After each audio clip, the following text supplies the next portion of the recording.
as you do an experiment and collect data, you need to put that data into a table. And the first table that you put that data into is called a raw data table. It's very important when you're planning an investigation to think through very carefully everything that you're going to have to measure and make a space in your raw data table for each and every one of those things that you're going to have to measure. And then also the things that you're going to have to calculate. So the raw data table might be quite large. It might have quite a few columns and rows. Columns are things that go downward in a table, and rows go across. Once you've collected all that data, you then need to summarize it. And you summarize that data in a processed data table. And that processed data table often should only have 2 columns. One for the indicator of the independent variable, and the other for the indicator of the dependent variable, which we can also call the outcome measurement. It will have to have at least 3 rows, one for the heading, and then you have to have at least 2 treatments, so one for each of the treatments. Usually it's better to have a lot more than just 2 treatments, but there definitely can't be fewer. Let's say we're asking this question: how does the amount of wind affect evaporation rate? We need to think through very carefully what we're going to do and what we're going to need to record so that we're going to have space in our raw data table for each of those things. So let's say maybe we're going to place a fan at the front of our classroom, and then we're going to draw a line with chalk on the floor at 1 meter intervals from that. So at 1 meter from the fan, 2 meters from the fan, 3 meters from the fan, 4 meters, maybe that's when we run out of space. And then we're going to put, let's say maybe 3 Petri dishes at each of those marks.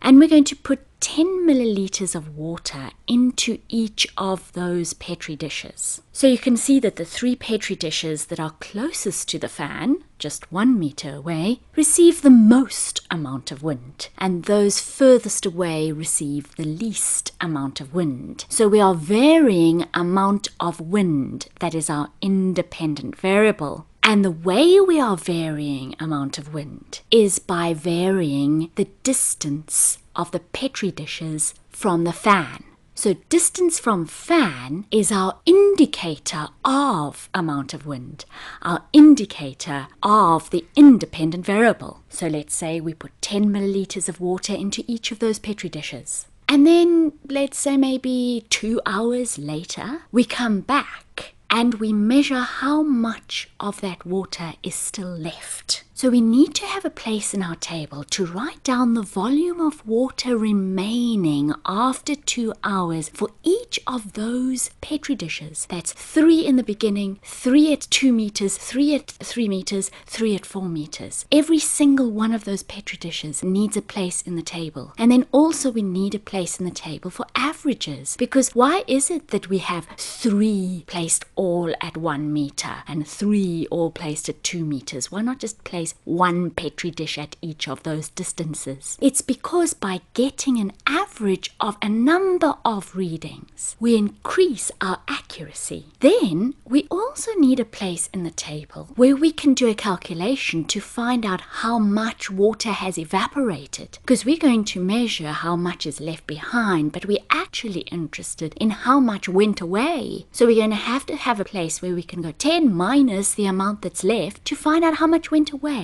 So here's an example of the raw data table we could draw for this experiment. Of course, for the sake of space here, I simplified the situation, and previously I said that we had 3 Petri dishes at each place. Now here I'm just pretending, let's say we only have 2 Petri dishes. We call them sample A and sample B at distance from the fan 1, and sample A and sample B at 2 meters from the fan, and sample A and sample B from 3 meters from the fan. And of course, if you did go to 4 4 meters, you need that too. And then we have a space also for the average. So when we actually do the measurement, we're going to write our final water volume after 2 hours exposure to wind in those spaces, calculate the average of those two numbers there, and the same there and there, and then we're going to do a calculation of 10 minus that number gives you the change in water volume over there, and so on, and get our average. Now we summarize this in a process data table, and we only have 2 columns. One for the indicator of the independent variable, and one for the indicator of the dependent variable, which we can also call the outcome measurement. We vary amount of wind by varying distance from fan.